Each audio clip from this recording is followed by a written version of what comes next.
नमस्कार, सत्य हिंदी के शाम 6 बजे के न्यूज बुलेटिन में आपका स्वागत है और मैं हूं आपके साथ निकिता। बुलेटिन की शुरुआत करने से पहले एक नजर डाल लेते हैं हेडलाइंस पर। अगले एक साल में गिर सकती है मोदी सरकार, राहुल के बयान पर बढ़ा विवाद। जयशंकर ने उठाया अमेरिकी वीजा का मुद्दा, मार्को रूबियो बोले भारत को टारगेट नहीं किया गया। मार्को रूबियो के बयान पर बोला ईरान, वैश्विक ऊर्जा बाजार में संकट की असली वजह अमेरिका। कॉकरोच जनता पार्टी के संस्थापक अभिजीत तिपके के घर पर बढ़ाई गई पुलिस सुरक्षा। क्वेटा में ट्रेन पर हमला, 24 लोगों की मौत, बलोच लिबरेशन आर्मी ने ली जिम्मेदारी। कांग्रेस नेता राहुल गांधी के उस बयान पर सियासी विवाद बढ़ गया है जिसमें उन्होंने दावा किया कि प्रधानमंत्री नरेंद्र मोदी की सरकार अगले एक साल में गिर सकती है। हिंदुस्तान टाइम्स की एक रिपोर्ट के मुताबिक कांग्रेस समिति की एक बैठक में बोलते हुए राहुल गांधी को यह कहते हुए सुना गया कि मोदी सरकार अगले एक साल में गिर जाएगी। उन्होंने दावा किया कि बढ़ता आर्थिक असंतोष इस सरकार के गिरने के पीछे मुख्य कारणों में से एक होगा। राहुल गांधी के बयान के बाद बीजेपी नेताओं ने उन पर देश में अराजकता फैलाने की साजिश रचने का आरोप लगाया है। केंद्रीय मंत्री पीयूष गोयल ने कहा कि यह बयान देश को अस्थिर करने की बड़ी साजिश की ओर इशारा करता है। वहीं बीजेपी प्रवक्ता संबित पात्रा ने आरोप लगाया कि राहुल गांधी दंगे और अशांति के जरिए सरकार गिराना चाहते हैं। दरअसल राहुल गांधी ने दावा किया कि आर्थिक असंतोष और नीट पेपर लीक जैसे मुद्दों से सरकार पर दबाव बढ़ रहा है। उन्होंने शिक्षा मंत्री धर्मेंद्र प्रधान के इस्तीफे की मांग दोहराई और कहा कि लाखों छात्रों का भविष्य दांव पर लगा है, जबकि सरकार जवाब देने से बच रही है। विदेश मंत्री एस जयशंकर ने अमेरिकी विदेश मंत्री मार्को रूबियो से कहा है कि वैध भारतीय यात्रियों को अमेरिकी वीजा मिलने में आ रही दिक्कतें दूर की जाएं। नई दिल्ली में हुई बैठक के बाद जयशंकर ने कहा कि भारत और अमेरिका के रिश्तों की सबसे बड़ी ताकत लोगों के बीच संबंध है, इसलिए कानूनी तरीके से यात्रा करने वालों को परेशानी नहीं होनी चाहिए।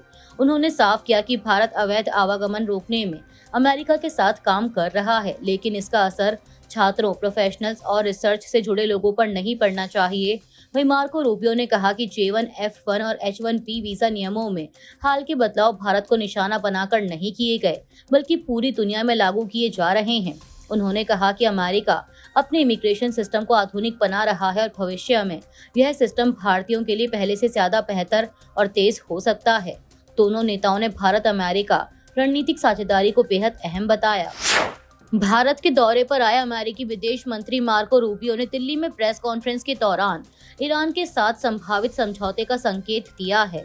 उन्होंने कहा कि शायद आज थोड़ी देर में और खबरें सामने आएंगी। हालांकि उन्होंने यह भी कहा कि आगे की घोषणा का काम राष्ट्रपति ट्रंप करेंगे। उन्होंने कहा कि बातचीत में कुछ प्रगति हुई है, काफी अहम प्रगति हुई है, हालांकि अभी अंतिम प्रगति नहीं हुई। मार्को रूबियो ने होर्मुज स्ट्रेट को लेकर अच्छी खबर के संकेत दिए, लेकिन उन्होंने यह भी माना कि अभी काम बाकी है। अमेरिकी विदेश मंत्री ने कहा कि आने वाले कुछ घंटों में दुनिया को कम से कम होर्मुज स्ट्रेट के मामले में कुछ अच्छी खबर मिल सकती है। हालांकि हमें अभी कुछ और काम करना है। अच्छी खबर है, लेकिन अभी अंतिम खबर नहीं है। रूबियो ने यह भी कहा कि ईरान कभी भी परमाणु हथियार नहीं रख सकता। उन्होंने कहा कि अमेरिका के राष्ट्रपति डोनाल्ड ट्रंप इस बात को लेकर स्पष्ट रहे हैं। भारत में ईरान के दूतावास ने अमेरिकी विदेश मंत्री मार्को रूबियो की हाल की टिप्पणियों को खारिज किया है। दूतावास ने कहा कि रूबियो ने क्षेत्र के हालात को गलत तरीके से दिखाने की कोशिश की। भारत में ईरान के दूतावास ने कहा कि मार्को रूबियो के बयानों का असली मकसद अमेरिका और इसराइल की अस्थिर नीतियों से ध्यान हटाना है।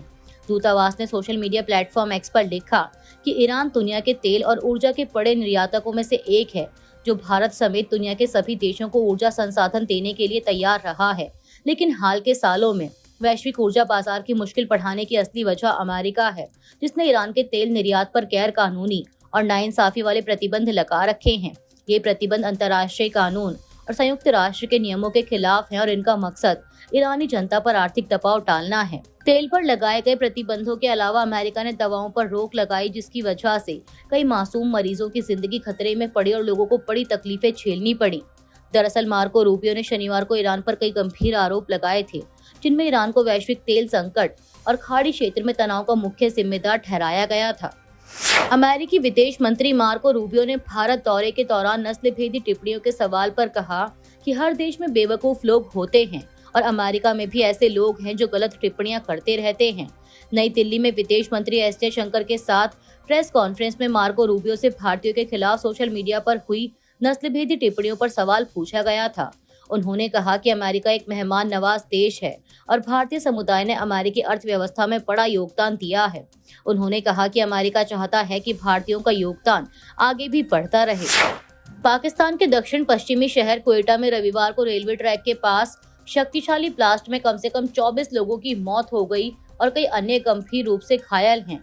घायलों में से कई की हालत नाजुक बताई जा रही है। समाचार एजेंसी AFP के अनुसार यह धमाका सेना के जवानों और उनके परिवारों को क्वेटा से पेशावर ले जा रही एक ट्रेन को निशाना बनाकर किया गया।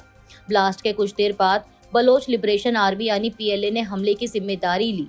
इसने इसे फिदायीन हमला बताया और कहा कि ट्रेन में पाकिस्तानी सेना के जवान सवार थे। बताया जा रहा है कि विस्फोटकों से भरी एक कार ने ट्रेन के डिब्बे को टक्कर मारी, जिसके बाद जोरदार धमाका हुआ और ट्रेन के 2 डिब्बे पटरी से उतरकर चलने लगे। धमाके की आवाज दूर तक सुनी गई और आसपास की इमारतों के शीशे भी टूट गए। पाकिस्तान के प्रधानमंत्री शहबाज शरीफ ने हमले की निंदा करते हुए कहा कि आतंकवाद के खिलाफ कार्रवाई जारी रहेगी। घटना के बाद पूरे इलाके में सुरक्षा बढ़ा दी गई और तलाशी अभियान चलाया जा रहा है। कॉकरोच जनता पार्टी यानी CJP के संस्थापक अभिजीत दिपके के छत्रपति संभाजीनगर स्थित घर पर पुलिस सुरक्षा बढ़ा दी गई है। पुलिस के मुताबिक सोशल मीडिया पर CJP की तेजी से ट्रेंड होने के बाद उनके घर के बाहर भीड़ जमा होने की आशंका को देखते हुए यह कदम उठाया गया। अभिजीत फिलहाल अमेरिका के बोस्टन में पढ़ाई कर रहे हैं, जबकि उनके माता पिता महाराष्ट्र में रहते हैं। दिपके ने आरोप लगाया है कि CJP के सोशल मीडिया अकाउंट और वेबसाइट हटाए गए हैं और उन्हें भारत से धमकियां भी मिल रही हैं। अमेरिका के प्रस्तावित शांति समझौते के तहत ईरान अपने पास रखा अत्यधिक एनरिच्ड यूरेनियम का स्टॉक सौंपने को तैयार हो गया है। 2 अमेरिकी अधिकारियों ने न्यूयॉर्क टाइम्स को यह जानकारी दी। हालांकि कुछ मीडिया रिपोर्टों के अनुसार ईरान ने कहा है कि उस पर अभी तक कोई चर्चा नहीं हुई है। ट्रंप के शांति समझौते के करीब वाले संदेश में भी परमाणु कार्यक्रम पर बातचीत का जिक्र नहीं है। अमेरिकी राष्ट्रपति ट्रंप ने कहा था कि वॉशिंगटन और तेहरान के बीच युद्ध रोकने और होर्मुज जलडमरू मध्य फिर से खोलने का समझौता लगभग तैयार है, लेकिन न्यूयॉर्क टाइम्स की रिपोर्ट में दावा किया गया है कि इस डील में ईरान अपने पास मौजूद 60% एनरिच्ड करीब 400 किलोग्राम यूरेनियम को देने की सहमति दे रहा है। अल जजीरा की रिपोर्ट के अनुसार ईरान की अर्ध सरकारी समाचार एजेंसी तस्नीम ने ईरान और अमेरिका के बीच युद्ध खत्म करने के लिए संभावित सहमति पत्र के बारे में रिपोर्ट दी है। रिपोर्ट में ईरान के पक्ष को रखा गया है। तस्नीम की रिपोर्ट के अनुसार ईरान ने कहा है कि इसे अब तक जो पता चला है वह यह है कि अमेरिका के साथ संभावित सहमति पत्र यानी MOU में सभी मोर्चों पर युद्ध खत्म करने की बात शामिल है और इसके तहत बातचीत के दौरान वॉशिंगटन ईरान के तेल पर लगे प्रतिबंध हटा लेगा। ईरान ने अभी तक अपने परमाणु कार्यक्रम से जुड़े किसी भी कदम को स्वीकार नहीं किया है। एजेंसी के अनुसार इस संभावित समझौते में होर्मुज जलडमरू मध्य से जुड़ी प्रक्रियाओं के लिए 30 दिन और परमाणु वार्ता के लिए 60 दिन का समय तय किया गया। ईरान ने इस बात पर जोर दिया है कि अमेरिका के साथ कोई भी संभावित सहमति पत्र तभी मान्य होगा जब ईरान के जब्त किए गए फंड का कम से कम कुछ हिस्सा जारी किया जाए और यह हिस्सा बातचीत के पहले चरण में ही जारी होना चाहिए। तेहरान ने यह भी कहा है कि जब्त की गई बाकी संपत्ति को जारी करने की प्रक्रिया को भी बातचीत के दौरान ही साफ तौर पर तय किया जाना चाहिए। अमेरिका के राष्ट्रपति डोनाल्ड ट्रंप ने दावा किया है कि अमेरिका और ईरान के बीच शांति समझौता लगभग तय हो चुका है और इसका विवरण जल्द ही घोषित किया जाएगा।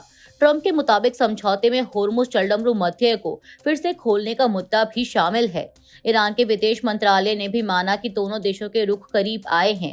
ईरान के विदेश मंत्रालय के प्रवक्ता इस्माइल बाकाई ने इससे पहले सरकारी टीवी को बताया था कि पिछले एक हफ्ते में अमेरिका और ईरान के रुख एक दूसरे के करीब आए हैं, लेकिन उन्होंने चेतावनी दी कि इसका मतलब यह नहीं है कि अहम मुद्दों पर समझौते हो ही जाएंगे। साथ ही उन्होंने अमेरिकियों पर विरोधाभासी बयान देने का भी आरोप लगाया। इस बीच पाकिस्तान के प्रधानमंत्री शहबाज शरीफ ने ट्रंप के शांति प्रयासों की तारीफ की और कहा कि पाकिस्तान बातचीत में मध्यस्थ की भूमिका निभा रहा है। अपने ही देश में बढ़ती आलोचना का सामना करने के बावजूद राष्ट्रपति ट्रंप ईरान के साथ होने वाले संभावित समझौते को एक कूटनीतिक जीत के तौर पर पेश करने की कोशिश कर रहे हैं। वहीं वॉशिंगटन से मिली खबरों के मुताबिक इस डील को कांग्रेस में कुछ रिपब्लिकन सांसदों के विरोध का सामना करना पड़ा।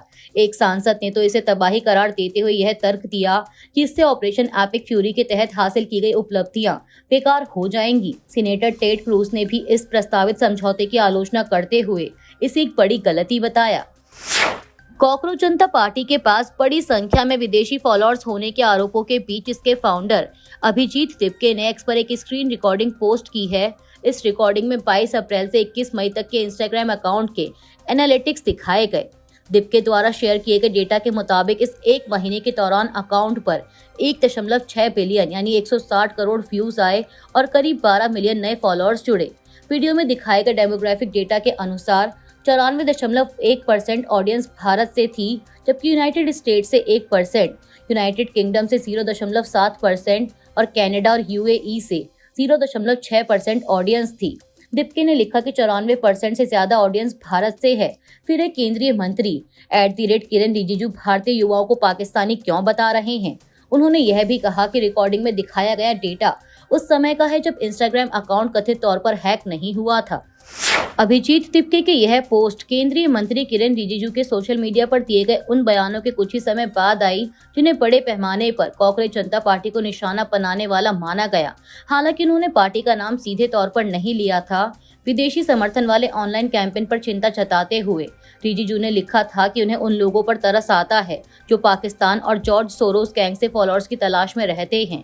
एक और पोस्ट में केंद्रीय मंत्री ने कहा कि भारत की आबादी काफी बड़ी है और यहाँ के युवा बहुत ऊर्जावान हैं जो सच्चे और कीमती फॉलोअर्स बन सकते हैं। भारत विरोधी गैंग से अपनी पहचान या समर्थन की जरूरत नहीं है। इस बीच केंद्रीय मंत्री सुकांत मजूमदार ने भी पार्टी के समर्थक आधार की असलियत पर सवाल उठाए। पीटीआई की रिपोर्ट के अनुसार मजूमदार ने आरोप लगाया कि कॉकरोच जनता पार्टी के सोशल मीडिया फॉलोअर्स में से लगभग आधे लोग पाकिस्तान से हैं। उन्होंने शनिवार को कहा कि सबसे बड़ी बात यह है कि सोशल मीडिया पर कॉकरोच जनता पार्टी के 49% फॉलोअर्स पाकिस्तान से हैं, जबकि भारत से केवल 9% हैं। भारत दौरे पर आए अमेरिकी विदेश मंत्री मार्को रूबियो ने एक्स पर एक पोस्ट में लिखा है कि भारत में अमेरिकी राजदूत सर्जियो कोर और हमारे अमेरिकी राजनयिकों को उनके प्रयासों के लिए बहुत बहुत धन्यवाद। उनके बेहतरीन काम की वजह से भारत ने अगले 5 वर्षों में ऊर्जा, प्रौद्योगिकी और कृषि पर विशेष ध्यान देते हुए $500 अरब का अमेरिकी सामान खरीदने की प्रतिबद्धता जताई है।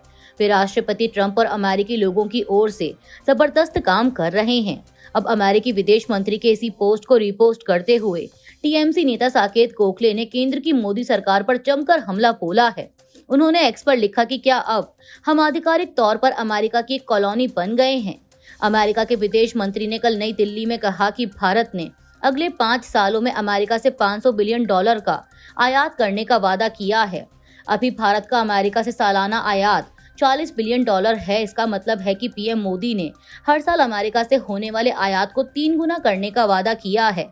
साकेत गोखले ने लिखा कि भारतीयों से कहा जा रहा है कि वे सोना खरीदना बंद कर दें और विदेशी यात्राओं से बचें ताकि विदेशी मुद्रा बचाई जा सके। क्यों? सिर्फ इसीलिए कि मोदी अमेरिका में बैठे अपने आकाओं से चीजें आयात करने पर पैसे खर्च कर सके।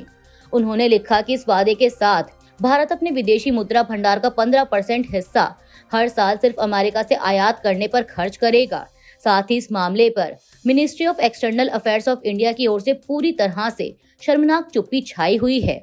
उनके नौकरशाह शायद कोविड और योगा पर लंबे प्रेस बयान लिखने में व्यस्त हैं। साकेत गोखले ने पोस्ट के अंत में पूछा कि क्या भारत सरकार रूबियो का जवाब देगी या पीएम मोदी अमेरिका के सामने झुकते ही रहेंगे। अभी के लिए इस बुलेटिन में सिर्फ इतना ही। 8 बजे फिर हाजिर होंगे देश दुनिया की तमाम बड़ी खबरों के साथ। तब तक के लिए देखते रहिए सत्य हिंदी। नमस्कार।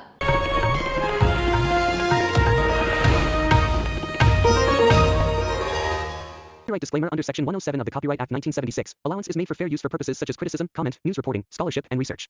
Fair use is a use permitted by copyright statute that might otherwise be infringing.